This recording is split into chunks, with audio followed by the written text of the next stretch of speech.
This is the Audiocular Spark Pro, and I think it was fairly recently launched. So I have been spending some time with this, and you will notice I have two DAC amps on my desk. That is because I am trying to quantify the differences between the D07 and the Spark Pro, because they are significant despite the price, and I will break that down pretty soon. But before I continue, thank you to the folk at Concept Cart for making this review possible by sending me this demo unit. All thoughts and opinions are my own, as always. So let's jump into the build and the unboxing. This comes with a pretty standard Audiocular unboxing. You do get it in a very simple box, but you do get a neat little carry case with it. And what I like is they do include a USB-A to USB-C adapter within this carry case as well. Now, when it comes to the build quality of this, it's definitely very robust. It's definitely very well made. This section that connects the cable from the USB-C to the main DAC amp is similar to that of the D07. Yes, it is braided, but it is definitely a slightly denser cable. It's definitely a better build quality in terms of thickness and in the way it looks. The USB-C section does have the Audiocular brand. It is well made. It's pretty tough, and even the lower section has got this huge sort of rectangular section that is also pretty well made. It does have a protective sort of plastic over it to protect the inner clear plastic from getting scratched up. What I do like about the front is it does have the callouts for the Spark Pro and the 32-bit by 384 kHz callout, but it does have this little window to show you what's going on the inside. It's definitely a very smart looking thing, and of course the high-res sticker there. Now this does terminate to a 3.5 mm output, which is quite convenient. I think this is fine for most people who have 3.5 mm cables. This, however, will obviously not work for you if you have a balanced cable. But overall, in terms of its build quality, I think this is pretty well made. It seems tougher than the D07 for certain, so I think this should definitely last a very long time. Moving on to what's important now. When I did spend time with this, I really did like how it sounded. I have paired this with my SimGot EA1000. It's a very transparent set of IEMs, and I usually test a lot of DACs with this because it does tell a lot.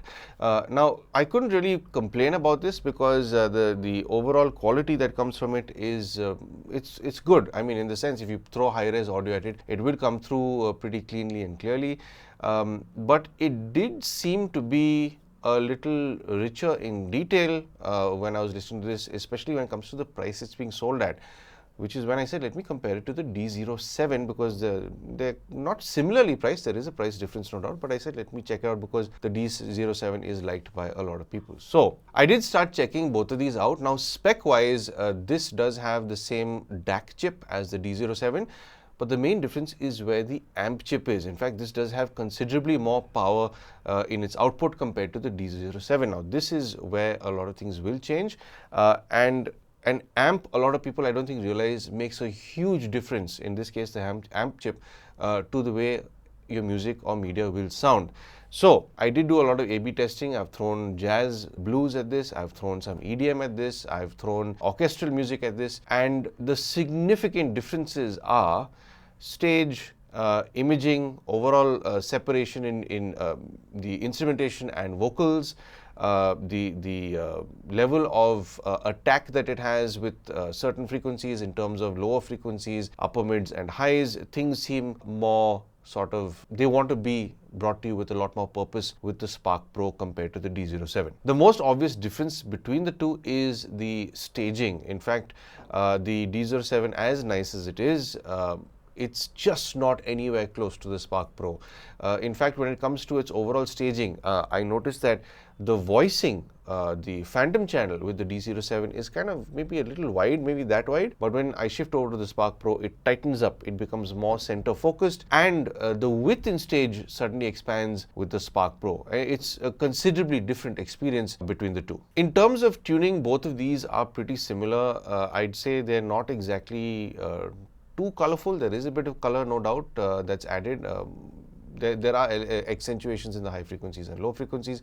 To a certain extent, it is definitely not a very flat sounding DAC, but like I said, the main difference is in the amp. So I'd say what you are hearing here is headroom. The fact that you have that much more headroom in terms of power makes the Spark Pro that much more dynamic sounding. So even at lower volumes, where the D07 might sound a bit thin in the low frequencies and not too energetic in the highs, the Spark Pro takes over there. At low volumes, it's able to give you a very rounded sound.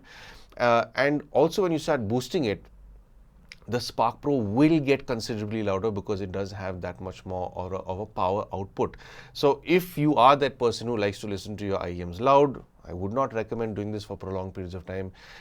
I'd say that this definitely makes a lot of sense to go for in terms of everything else, because it's not just about the loudness, it's about the staging, it's about the imaging, it's about your IEMs suddenly sounding a lot more dynamic.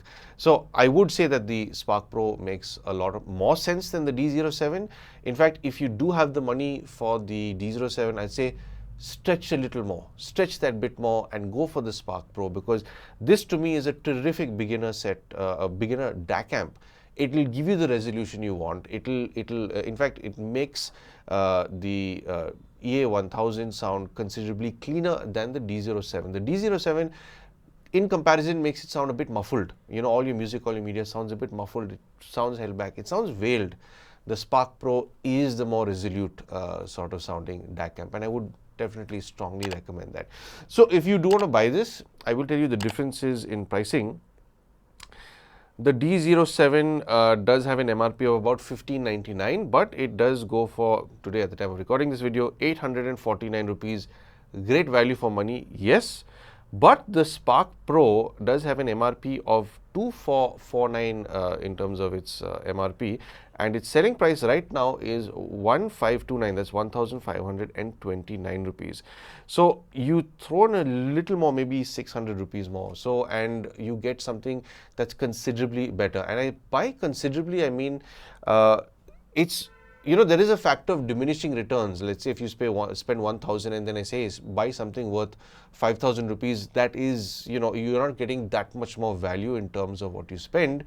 This is terrific value in terms of its returns. The fact that you're getting significantly better imaging, staging, better resolution, better dynamics, this is definitely worth the extra bucks, and I would recommend it. So anyway, that's my quick review on the Spark Pro, and I do hope that it's given you a better understanding for this and the D07 as well. And I do hope that I've helped you make some sort of purchase decision. If you would like to help support the channel, I'm sure you know exactly how to. But of course, thank you for tuning in for some sound advice.